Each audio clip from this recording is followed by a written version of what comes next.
Navigating advertising, privacy, and compliance doesn't have to be a roadblock.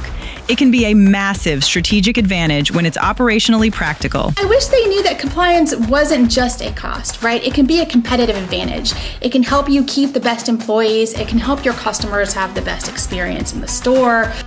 With nearly 15 years shaping policy in the NADA legal department, she understands the regulatory risks and the day-to-day reality of dealership operations better than anyone. Please welcome ComplyAuto's legal and compliance expert, Lauren Bailey. Thank you, 'cause it makes me that much stronger, makes me work a little bit harder, it makes me that much wiser. Thanks for making me fighter, made me learn a little bit faster, made my skin a little bit thicker, makes me that much smarter. Thanks for making me fighter. Joining Lauren are two absolute powerhouses who fight for Virginia dealers every single day. One is the legal backbone of your state association, and the other is a household name in the industry who literally co-authored the definitive legal guide to operating a dealership. Together, they are the heavy hitters defending the franchise system in the trenches. Please welcome VADA's own Ann Gambardella and Barrie Beaty.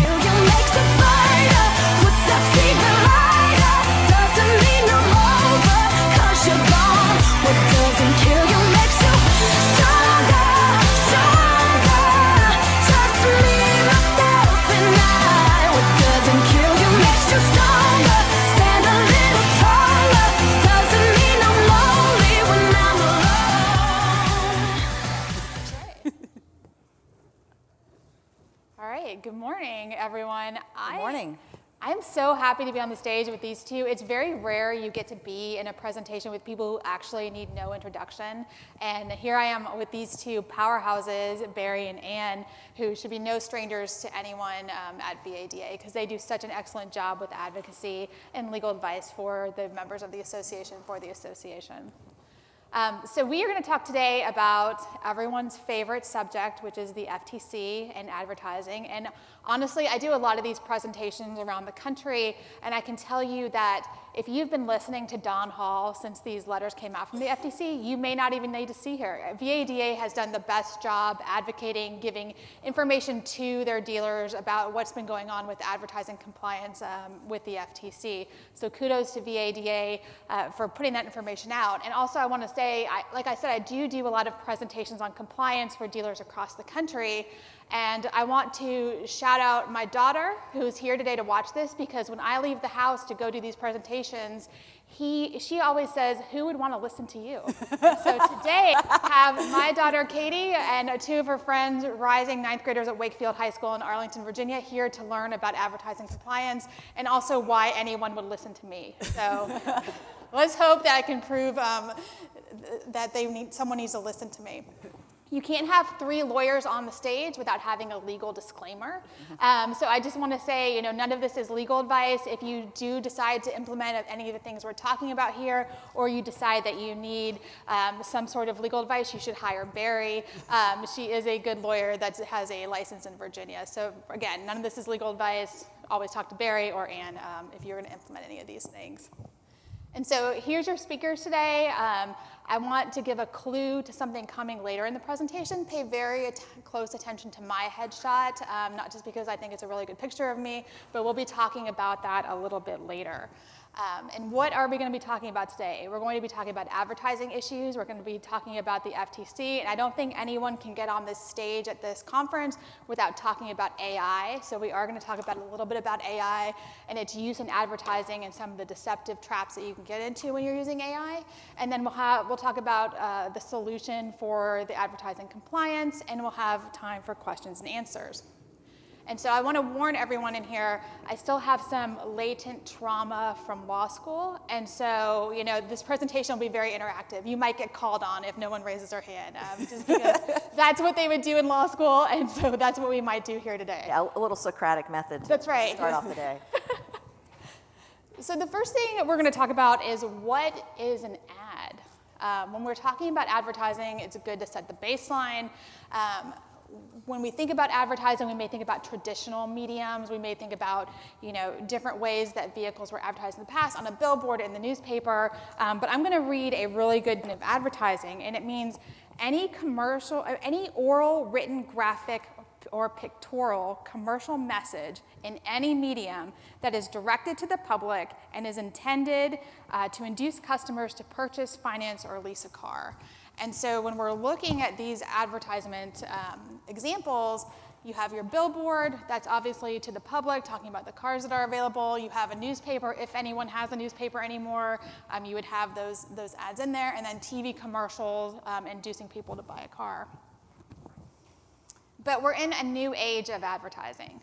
So we have some different formats that you may not think of as traditional advertising, but do actually count as ads. And the first one is the social media post. In this social media post, we're talking about come and look at our great rates. We're inducing someone to come in and try to finance or lease the vehicle. We have everyone's favorite AI chatbot that's giving out pricing information. That's a public message to anyone who's interacting with the chatbot to come and get pricing information. And then even this email signature here, if this is like a public email blast or it's on the bottom of all of your emails, the enticement for 0% financing would come with other disclosures you'd have to put there. So that could be an ad. And I'd just chime in here too with the social media post. A number of years ago, we worked with the dealer board to have, and I see our new executive director of the dealer board is joining us today, so Kelly, welcome. Shout out, Kelly. We have a social media policy that we developed, and one of the things that it does is provide you some enforcement protection from the dealer board. If you're enforcing your social media policy and one of your sales people go rogue on you, they can get cited by the dealer board, but the dealership itself may be somewhat insulated. And I think the big thing in your social media policy, particularly now with the FTC atmosphere we're in, is the best way to handle that is not to tell your staff that they can't post about cars for sale, but direct them all back to your website. So just make sure that does a couple of things. One, it makes sure all the disclosures are done properly, but it also gives you control of those leads when they come in through your website as well. So just keep that in mind in this atmosphere. It's even more important to really focus on that social media because your salespeople are going to do what they do, which is, hey, this is a great deal. Come in. This car is X price today. Well, guess what? They haven't put the processing fee on there. They haven't done some other disclosures you have to do in Virginia that you're a Virginia dealer and the other issues that you have handled on your website. So drive those social media posts to your dealership approved, sanctioned website, and it provides a lot more protection for you. And we're going to see a good example in a second of some interesting social media that some dealers had gotten into. But first, before we get to that, what about this? Is this an advertisement? From a raising of hands, who thinks that this is an ad? The Monroney label on the car on your lot. We got one hand raised. Only one person in the whole room. And what would you say? What advice has VADA given about this? Well, I would... Spoiler alert, it's an ad. Yeah. It's an ad. Well, one, I would argue it's not an ad, but, the FTC gets to disagree with me. We have suggested that anytime you're listing MSRP and your Monroney stickers, it has that on there, if you want to be able to charge, that makes the MSRP your ceiling for your price. If you want to be able to charge your processing fee, you got to put an addendum sticker on your car. Now, I'm hoping that the FTC, in its long-awaited fact documents that they're going to put out after their last phone call, will come back and say, that's not really what we meant, because what they're really worried about is somebody advertising something on their website, and this will go to the vehicles in transit we'll talk about too. Yeah. Advertising something on the website, the customer coming in, and either the vehicle isn't that price or it's not there or it doesn't have the right equipment, whatever. They're already at your dealership if they're looking at the Monroney sticker. Now, and so that doesn't quite get to the harm they're looking at. But as of right now, our best advice to you is anywhere you're showing MSRP, including on all the cars on your lot, which is a pain, we understand, you need to put that addendum sticker on there just like you would for any added equipment or anything else, you have to put your processing fee on there as well. I think the addendum stickers right now, some of you have Maryland dealerships, so you are used to addendum stickers. A lot of Virginia dealers are not used to addendum stickers. They're needed for a lot of reasons. I actually think it's actually great for compliance purposes. Should you need to you photograph the addendum sticker, that's your starting price for the first pencil, okay? It helps with keeping people honest, knowing what was advertised. I like to tie it back. There's tons of vendors in here. Y'all are a lot smarter than me. Who can come up with the QR code for the addendum sticker so it links back to the website, okay? I'm waiting for that. If you have a used car and you need to run out the addendum sticker all the time, you change the price, every 2 days or whatever. Some people change it daily, depending on market. You don't have to run out the sticker. You can use a QR code and it's right there. It links back to your website for the accurate price. So for me, addendum stickers are necessary at this time. It gives the person, you may have someone stopping, that hasn't gone to your website, stopping on the lot, and they need a notice of the vehicle, and that's not the ceiling, and that's the problem right now. Yeah, and I would say, like Ann said, we're waiting for a written document from the FTC, but in my experience working with government agencies, everyone in here could have a long gray beard before those come out. Yeah. And so I think being proactive right now, and anywhere you're displaying the price, and if MSRP is a price, you need to display the total price, which may include your processing charge, any hard ads that you have on there. They need to be displayed next to the MSRP. And so I would encourage anyone from a compliance standpoint from this point to put those stickers on the car. Okay, so people of a certain age will remember this. There used to be something that would come on TV at night. It would say, it's 10 p.m., do you know where your children are? I remember that, and now thinking about it, having kids of my own, I'm like, why didn't anyone know where their kids were in the 80s? Like, what were the kids out doing at 10 p.m.? We were all feral. We didn't have cell phones. They couldn't track us. So It was good times. I would make a new one being like, do you know what your salespeople are doing online? Like, it doesn't matter what time it is, but do you actually know? And I'm going to give an example right here. This is a real example. You may have seen this on Good Morning America. In Florida, on the Space Coast, there was an out-of-work opera singer. And he could not get opera jobs because opera, while it's very beautiful, is just not popular in that part of Florida.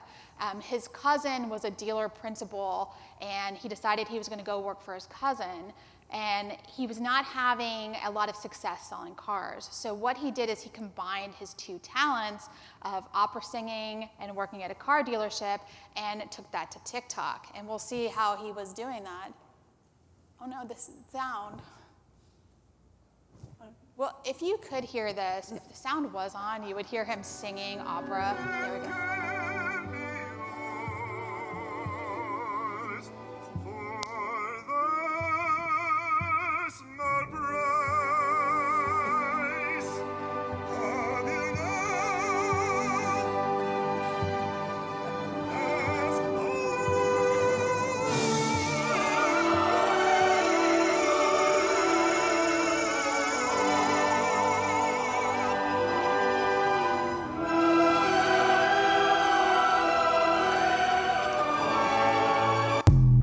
Okay, so he got quite a following on TikTok, and the dealer principal only found out that he was doing this to retail the cars when Good Morning America called him and asked for an interview about the TikTok opera singing car salesman. So do you know what they're doing? Did anyone spot the advertising violation in that TikTok? There's extra credit for anyone who saw it. So he's comparing the price of a used car to the MSRP of that car, and that would be an advertising violation. Now, who would be responsible for that? It would not be the TikTok opera singing salesman unless you had the social media policy, but it would be the dealer who is responsible for all that great opera content that's being out there right now. So my question is, do you know what they're doing? Are they on TikTok? Are they on Instagram? Are they on any kind of social media where they are advertising your vehicles? And if so, like Ann would say, what would you have in that social media policy? Right. Absolutely. So watch out. You don't know who's singing opera about your cars on TikTok. Okay, so what about a private offer, a private communication, a one-on-one negotiation between a salesperson or anyone at the dealership and a customer?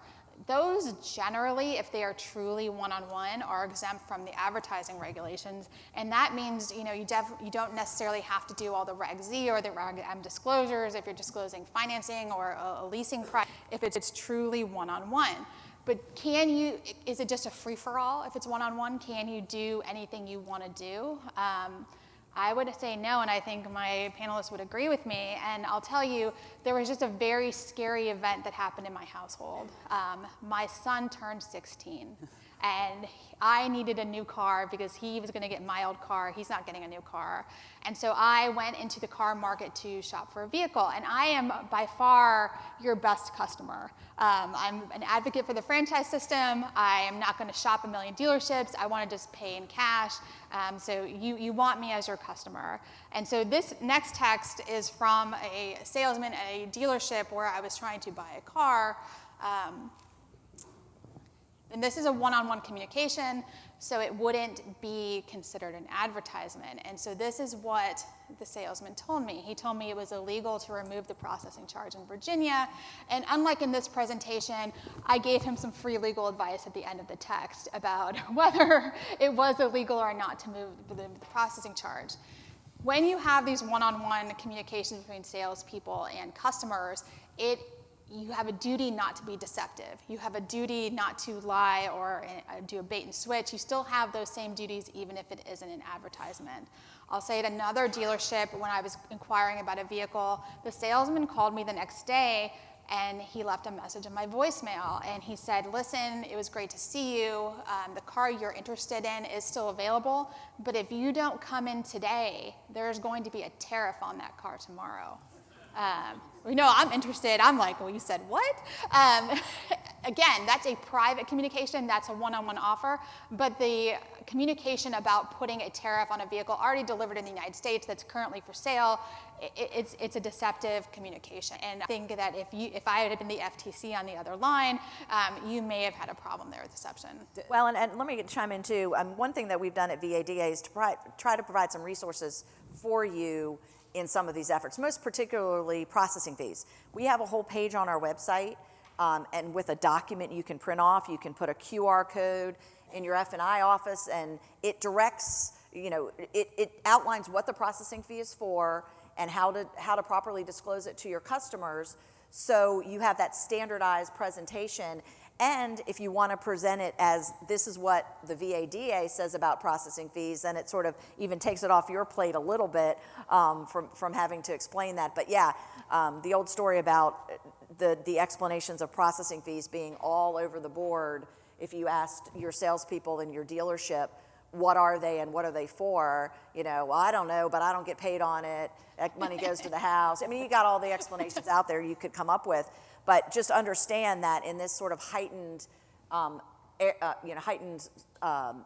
of transparency in all things, those are the kind of things that get scrutinized. And I mean, Lauren's point is well taken. It could be the FTC. You all are geographically disadvantaged because the FTC is located in your backyard, so they're buying cars from somebody.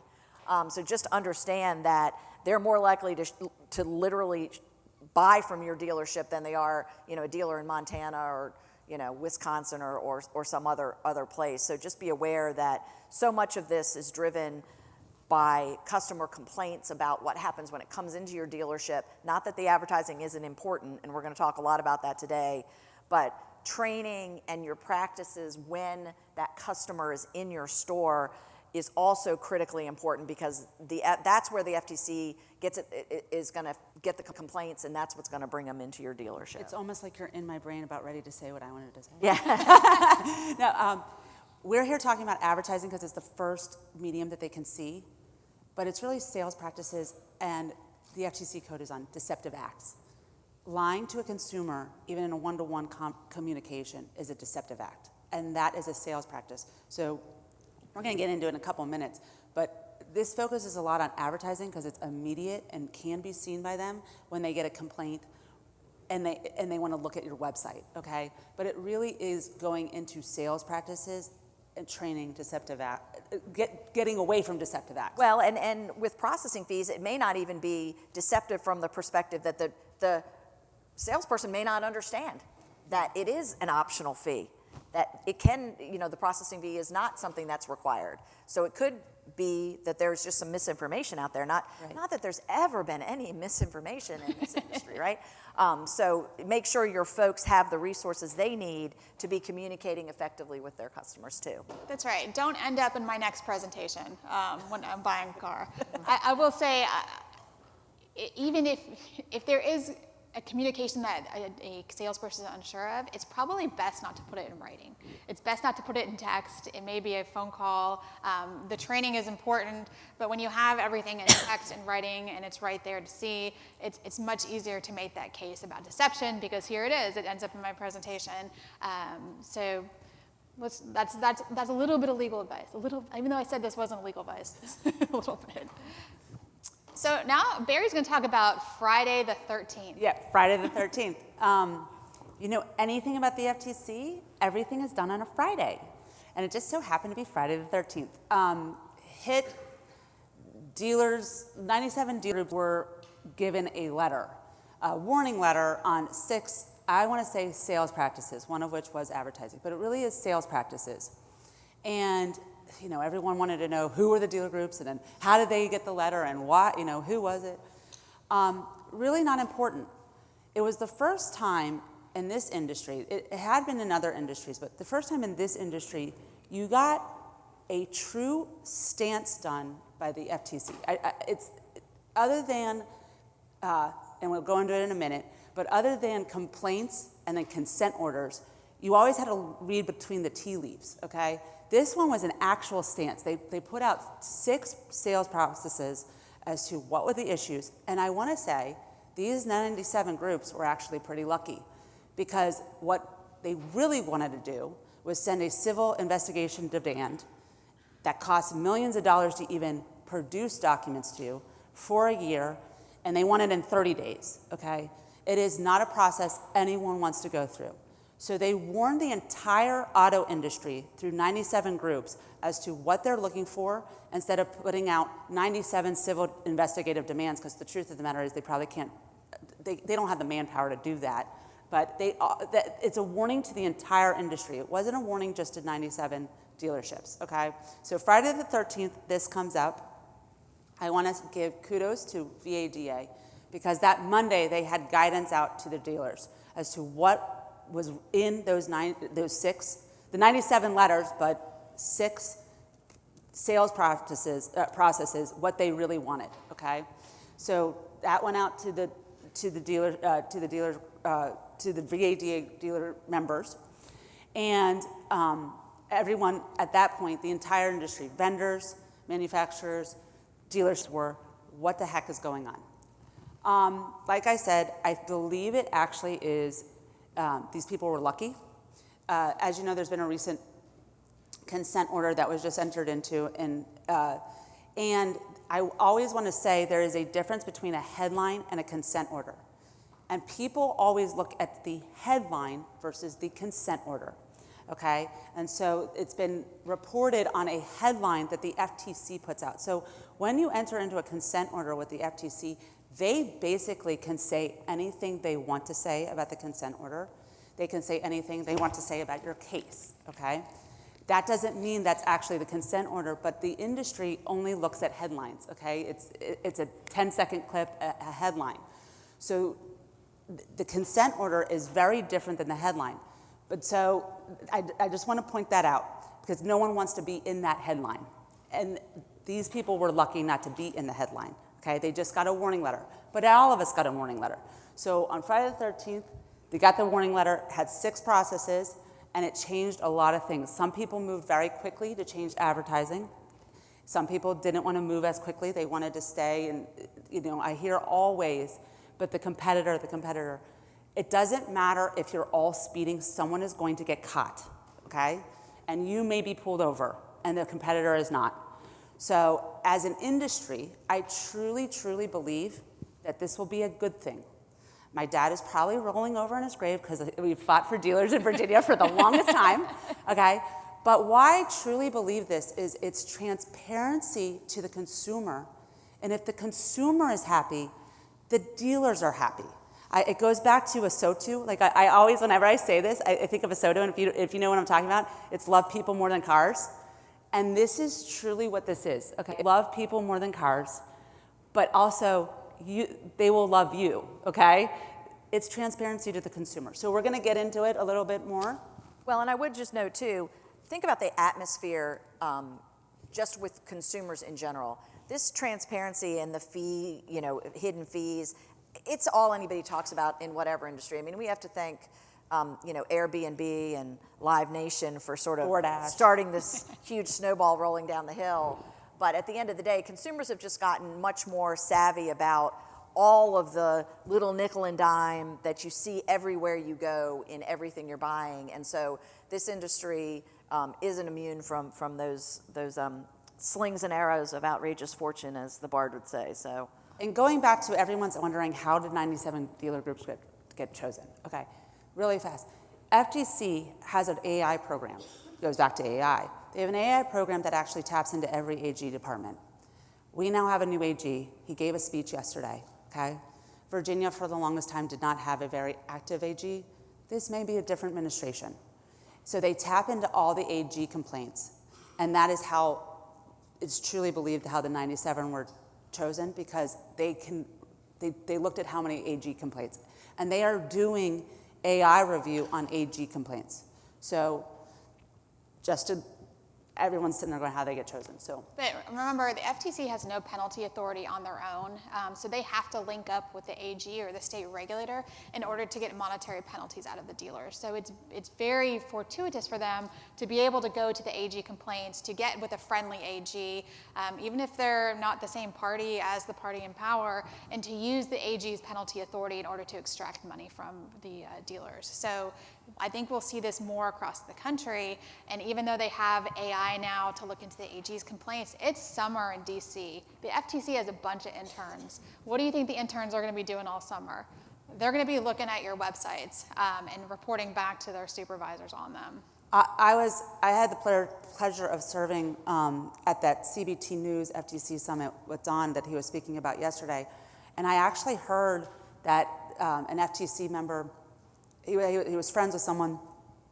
He literally sat there at Super Bowl commercials and had a notepad and just took every violation of advertising during the Super Bowl.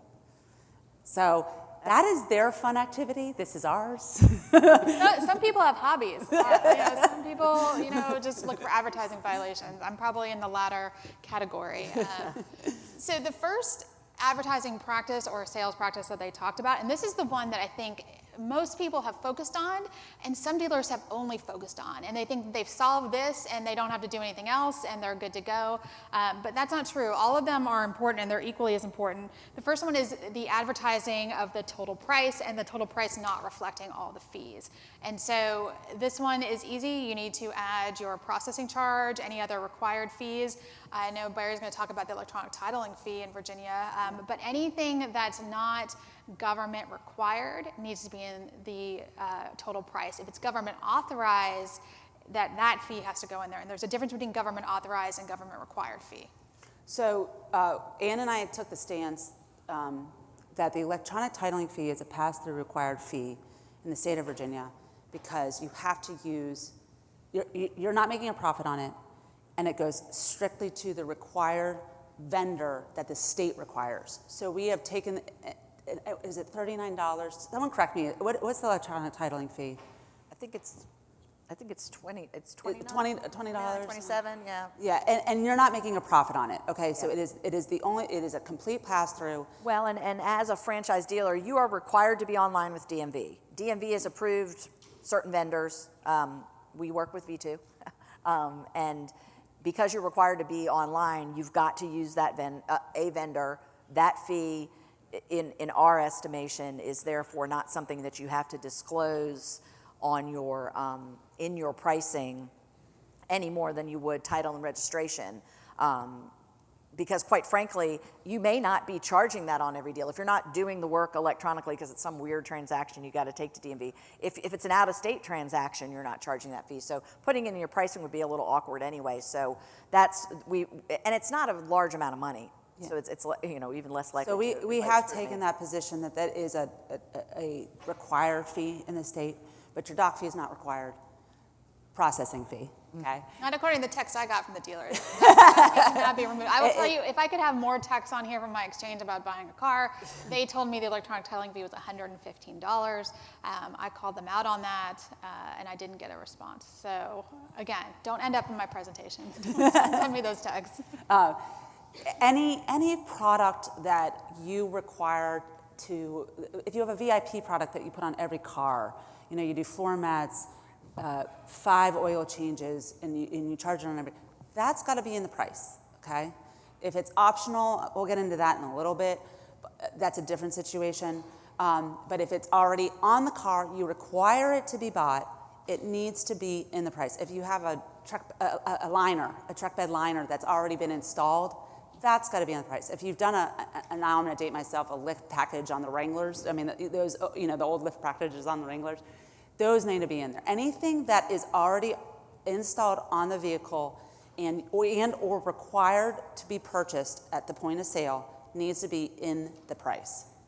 And I would just also note one sort of unique thing too, in Virginia, you've got to separately list that processing fee on your buyer's order. So you'll have a price on your buyer's order that isn't your total price from your website, hopefully, and then you have to show this processing fee separately, and then you get to that total price. So just be careful that you're not taking that total price from your website that is already inclusive of your processing fee and adding it again because it's listed on your buyer's order, and making that mistake because you're just pulling the wrong piece of data out of your system when you're populating your form. So just be careful that it's all programmed properly. And that takes training. Yeah, it takes training, absolutely. Okay, goes back to training. And Don talked about it yesterday a little bit. Training is very important for all of this. So it's a change in the auto industry. It's a change for marketing. It's a change for your general sales managers, how they're pricing cars. It is all training. Well, and one other thing I'd bring up, and I'd be interested to see what you all think about this as well. You know, we've spent a lot of time looking at dealer websites in and around Virginia, and quite frankly, it was very satisfying to see so many people really stepping up and trying to comply. But a lot of times, and I know why it's there, you have that unlock the price button at the end. I know it's to get their lead information, I get it, but it implies on some level that all of these things you've just disclosed so in such a lovely, compliant way, that there's something else that's still there. And I don't know where to come down on that, because if it's lower, it's not really a problem. And you're not raising the price at that point, and it really is there just for your data, and I get it. But I'm just curious as to what you think about that, because it made me sort of go, huh. So we've taken the position, waiting for that FTC frequently asked questions, that you have to display a price. When this came out, we got all kinds of crazy questions from dealers who are trying to be very creative. What if I had a website with no prices? What about that? I don't know why you do that. And then also, what if I just had no prices, but everything was unlock the price? Well, our position is, if you do not display any price at all, and you only display a unlock price or click here, that is deceptive. You need to display some sort of price to the consumer, and that's been in other FTC dicta, like the defeated FTC cars rule. They required a price, and so we believe that the FTC will continue to require some price being displayed. But to Ann's point, if you're going to unlock a price that's lower than the total price that's advertised, that's probably okay. But again, waiting for more guidance from FTC. We keep on talking about, and this is a little bit off the slide, keep talking about these frequently asked questions that are about to come out by the FTC. And I say about because I'm really, really hopeful. Doubt they're about to come out. On Friday the 13th, when they sent out this letter, like I said, it's the first time we've ever gotten true guidance. And with the true guidance, they actually had to take a stance on something. And although the FTC knows something about your industry, they don't know a lot. And they think they know a lot more. And so Don talked about yesterday his beautiful LinkedIn post. It was marvelous. Well, you wrote it, so. Don's a LinkedIn influencer. No, honestly, it was a great post because it got their attention. And Well, and I will correct one thing Mr. Hall said yesterday when he said that I cautioned him against using the snarky post versus the really legal post. No, I didn't. I said, no, use Barrie's. It's the message that needs to get sent today. And the reason we're going low today. If you're going to send this letter out, they got to actually stand behind it. They can't get on a webinar that gives no guidance to the dealer, because you had 4,000 dealers on the phone waiting to hear, what do I need to do, because I want to be in compliance. I want to serve the consumers, and I want to be in compliance. I don't want to be under your watch. And they failed that message the first time. So on the second time, when Don got them to change, it was informative, but it also opened up a lot more questions, because they don't know your industry. And because they don't know your industry, and NADA was trying to guide them on the industry when they went back, it came to light that they don't know a lot of things. And for that reason, they're working together on FAQs, and I'm not sure they know how to do certain things. They don't understand, and we'll get into it, they don't understand your relationship with your manufacturers and how you set certain prices. They don't understand incentives. They don't understand rebates. They don't understand pushdowns. They don't understand third-party advertising, okay? They don't understand in-transit vehicles at all, and we'll get into that. But so that's why we keep on mentioning these FAQs. So even though we're up here and we could read a lot into the 6 processes, there's still a lot of tea leaves that we're reading into and trying to make you as compliant as possible, because I don't know if they know what that is yet. I'm being honest.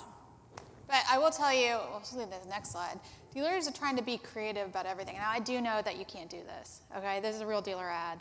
They're not advertising the total price. They're advertising a starting price.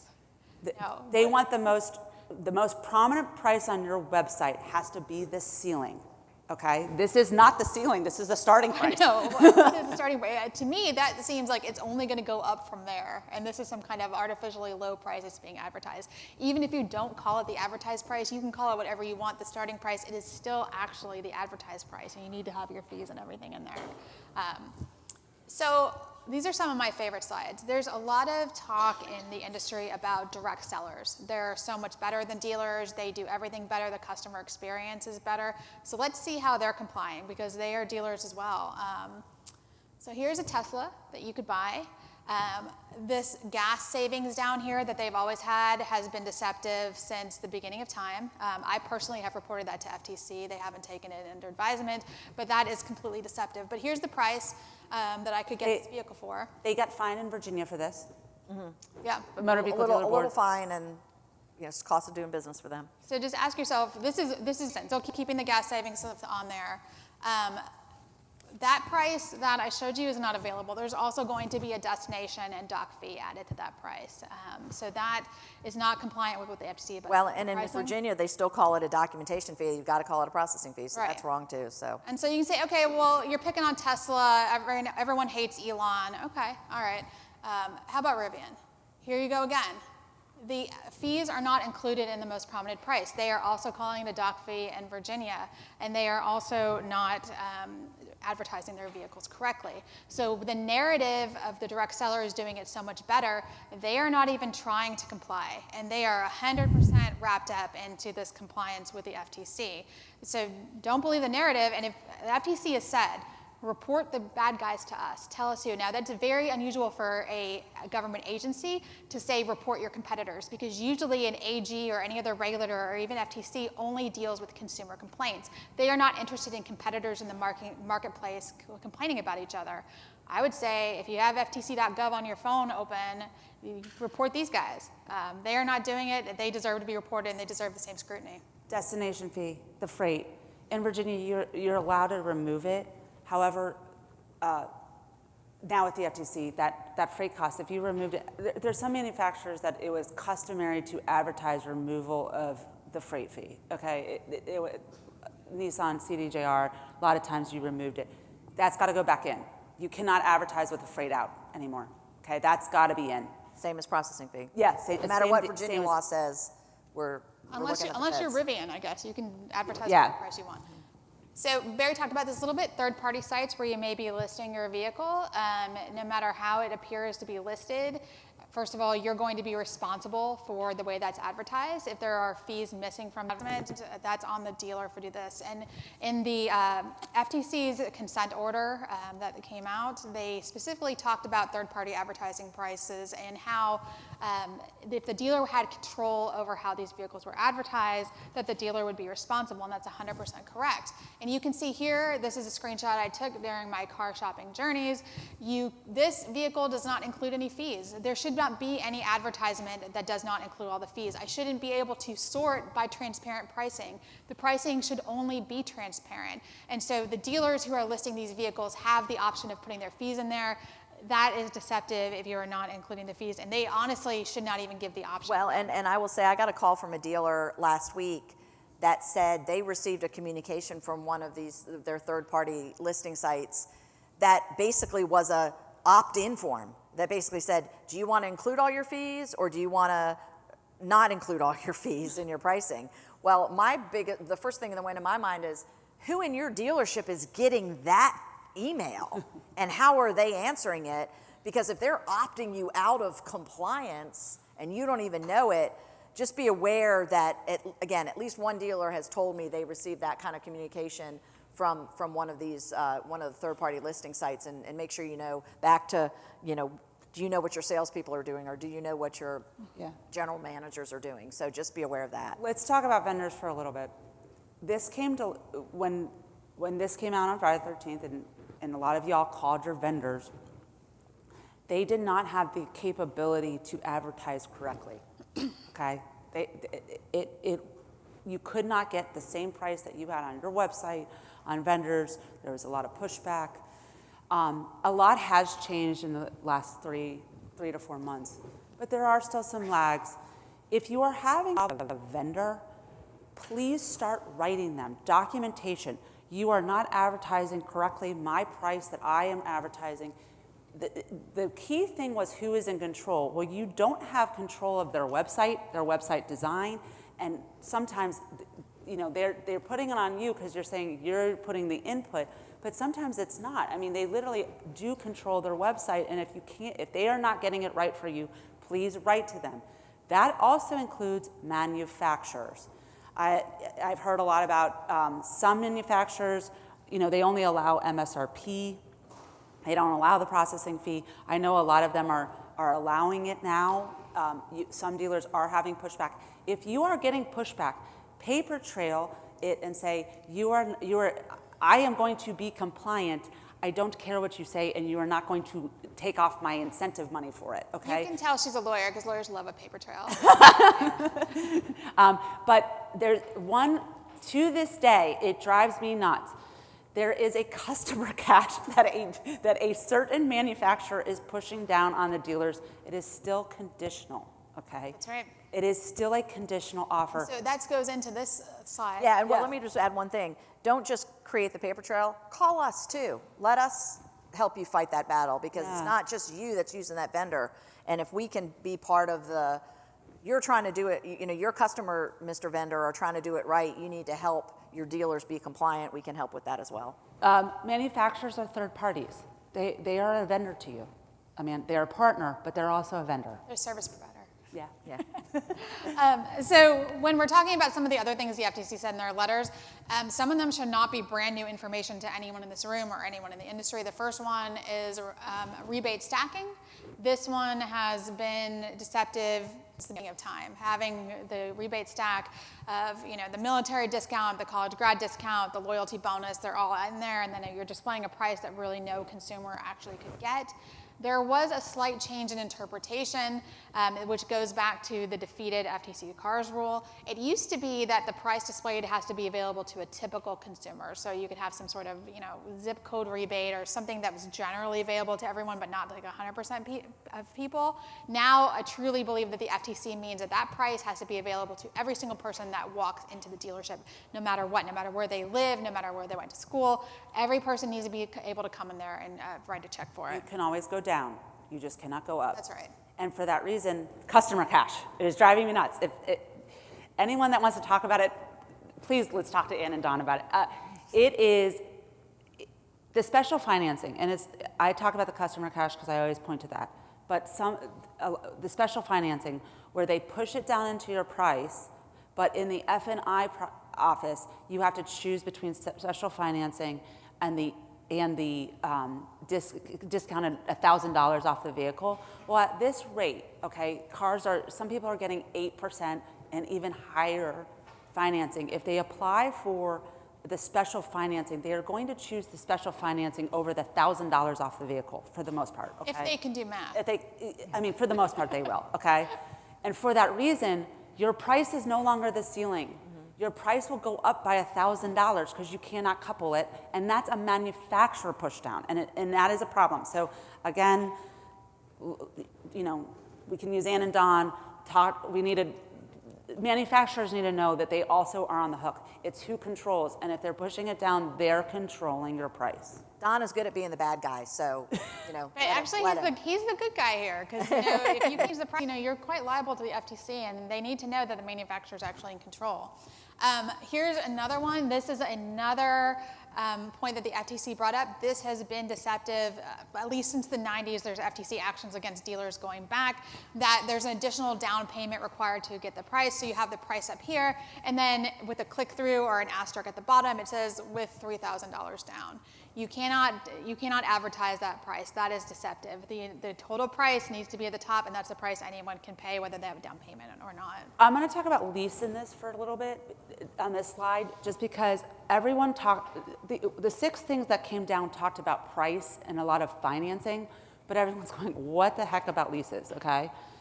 Leases are the same type of thing. I mean, leases are advertised a little differently, but when you come out with a lease advertisement, it would be, $400 a month, and then it would say, I'm not great at math, excuse my math, $3,000 down, due on delivery, and it would be $3,000 first month's payment, and whatever, an acquisition fee, okay?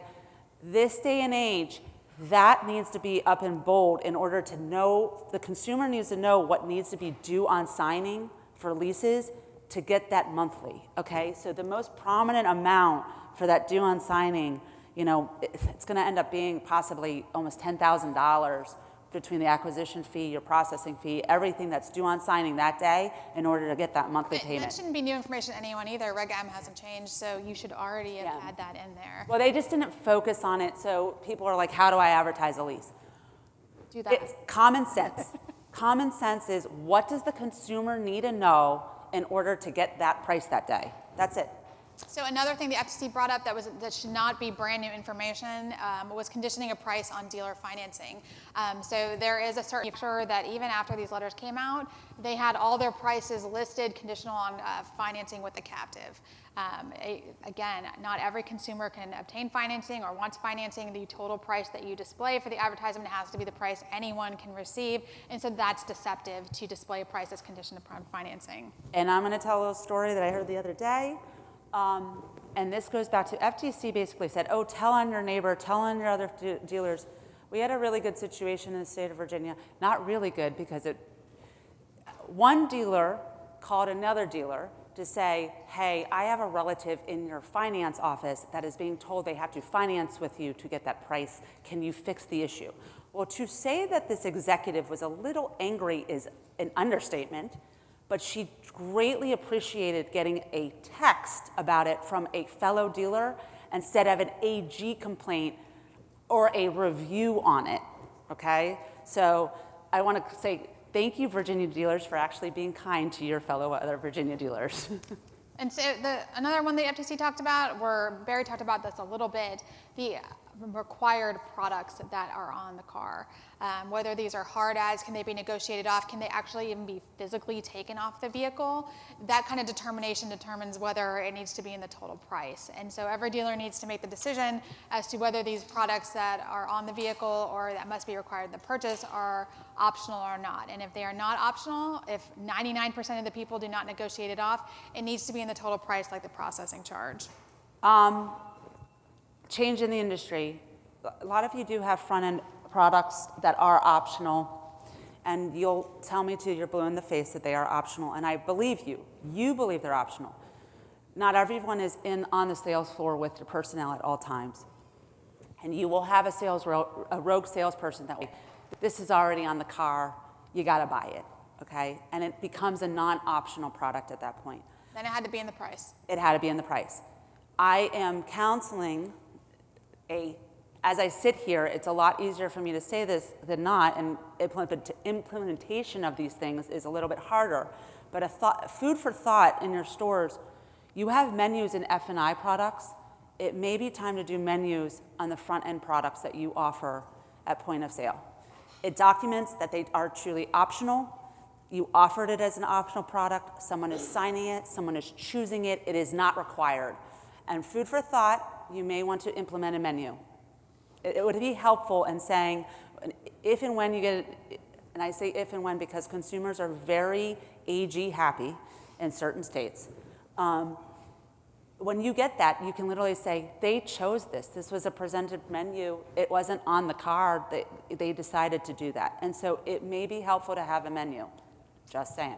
Well, and we've been saying for years in our presentations that advertising is the way they get into your store. What they really care about It's sales practice. are sales practices, Oh, yeah. add-ons, voluntary protection products, all that stuff. That's where they really feel like the quote unquote, some of the deception is happening. So understand that they're not backing off of that just because they seemingly are more focused on advertising right now. And the menus help train people.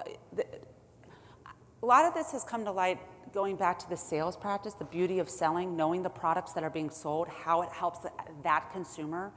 That would help know the products. The salespeople need to know, whether it's an F&I office, front end, what products are they selling? How does it help the consumer? How is it going to protect the car? Cars are expensive. Did you watch Kevin's? I mean, they're really expensive. Some of these people are going to have their car for 10 years just to pay it off. I mean, loans are, out 8 years now. I mean, it's expensive. How do they protect that car for that long? The beauty of the sales practice, knowing how it will benefit the consumer that's going to have the car payment forever. So I see we're running a little short on time, and I don't want the Oscar music to play and get us off the stage. We're done. But the last one that the FTC talked about was vehicle availability. Now this is probably the most controversial one. When they had their webinar, they were asked point blank, well, what do you mean in transit? Does it actually have to be on the lot? And the FTC said, well, the FTC head of Consumer Protection said, it needs to be on the lot within 1 to 2 days, which doesn't really make a lot of sense for our industry. And hopefully their frequently asked questions will clarify that or extend that time as to when they expect that the vehicle can be advertised if it's not physically on the lot yet. Well, and I would say that part of getting them to that answer is making sure you have good disclosures on your website. And there's lots of them out there I've seen recently that said vehicle expected with a date. I don't know how much clearer you can be now. Don't make the dates unrealistic, but if you know that it's due to arrive July 17th, according to the manufacturer's communication to you, and you put that on your website, yeah, that's more than 1 to 2 days out, but it certainly is a clear disclosure. Different colors to help, not available currently. Please call our store to check availability. I mean, anything that says, I know some of your manufacturers, they put the in transit in the build process. It may not even have an expected date. Making it clear that it is not sitting on your lot is what, again, common sense to the consumer. I can't just go there and buy that car today. Right. But they may want to put a down payment. I mean, it shouldn't prevent them from calling and putting a down payment. I mean, during the pandemic, people only bought cars through down payments, okay? That's the only way they could secure. And they might want that car and they want it secured. So this is the education link between the FTC that's happening right now. So this doesn't have clear guidance, but making it clear to the consumer it's not there. So I did want to talk about one FTC thing that's not in the letters. It is something that they're focused on, not just in our industry, but in every industry. They're talking about Made in America. It's about to be the 250th birthday of America. We had that great party the other night. You may be tempted to have a lot of patriotic advertising coinciding with the 4th of July. You should know the FTC has very strict rules on what you can call Made in America. And just spoiler, there's no vehicle in the United States that's for sale that can have a Made in America label, because all the raw materials, all the assembly, all the processing actually has to take place in America. And so I would argue with Dawn that Chinese cars are already here with all the Chinese parts that are in a car. And so with the vehicles that have all these foreign parts, they cannot be called Made in America. You can have other patriotic advertising about how many factories your OEM has in America. You can have patriotic advertising about how long your dealership has been in America, but you cannot say that a vehicle is made in America.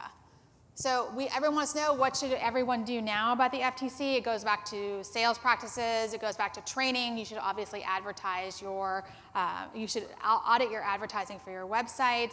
We put together a guide on federal advertising that you can download. It's got a lot of cool advertising examples, some that were shown in here, but other ones that are covered that you can get and look at or send to your counsel. Well, and I'll just put in one plug too for ComplyAuto.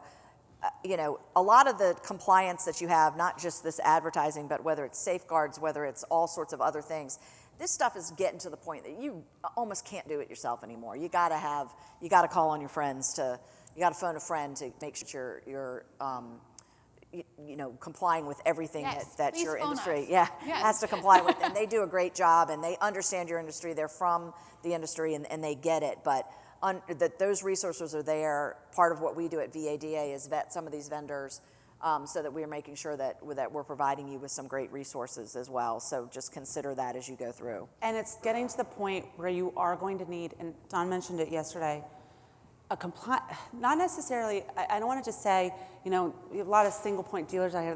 Why do I need a compliance?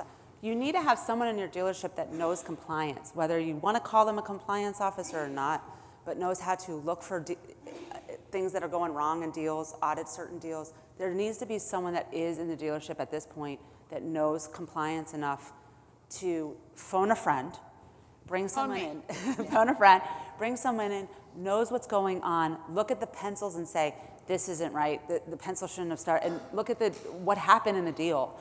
I mean, it's getting to the point where you are going to need someone on the ground.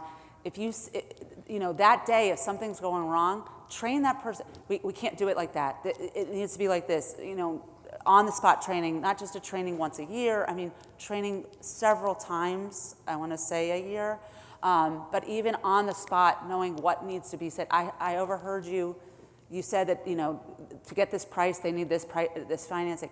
That's a no-go, okay? So someone most likely does need to be in your organization that is either a compliance officer or knows compliance and can help guide personnel on the floor. So I want to make sure we get through the further adventures in deception that dealers can get into with talking about AI. There's 3 kinds of AI that dealers are using at their dealership. They have generative AI that creates content, predictive, that you may use that as an inventory tool, and decisioning AI that's used to do credit apps, and there's some issues with that. As you'll see, the attorneys general, they get together in meetings like this, and all they talk about these days is AI. And they actually had a settlement out of Massachusetts where they find a lender whose AI was programmed with bias, and they were overwhelmingly rejecting minority applicants. So you have to make sure you know who's programming your AI, make sure that they don't have any bias in there if you're using it for decisions. And again, data privacy is very important to AI. Do not upload your deal jackets to ChatGPT. That's a little bit more legal advice for today. Remember my headshot? This is AI. I made this with AI. It kind of looks like me. Maybe it catfished you into coming here today. It gave me about 6 inches of extensions. I don't have a sweater that looks like this, but see how tricky AI can be. And if you're using AI to change how the vehicle looks or anything that's material to the sale, that's going to be deceptive.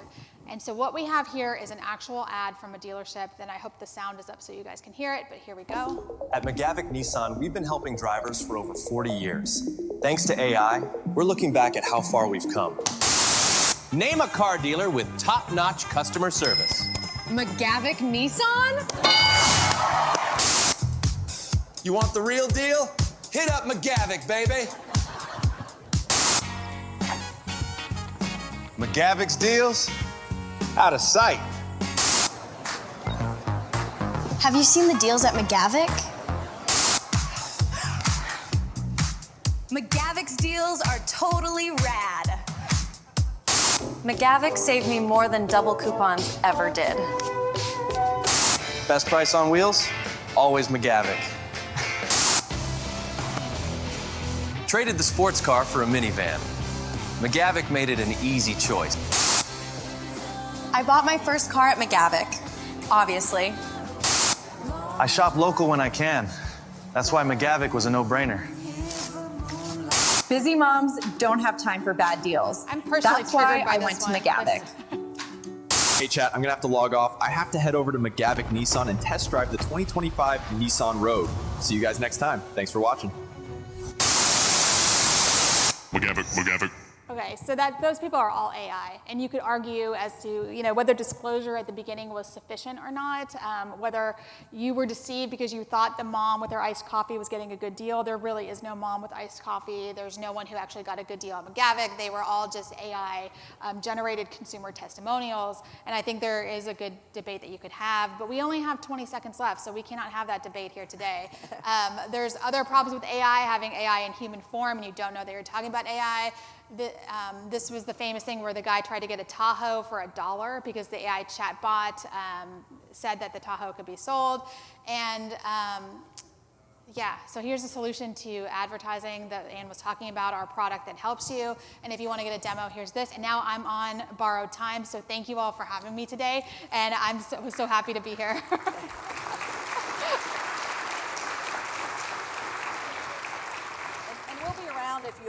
If anybody has any questions, we'd be glad to field some of those. Thank you. Thank you. I'm going this way.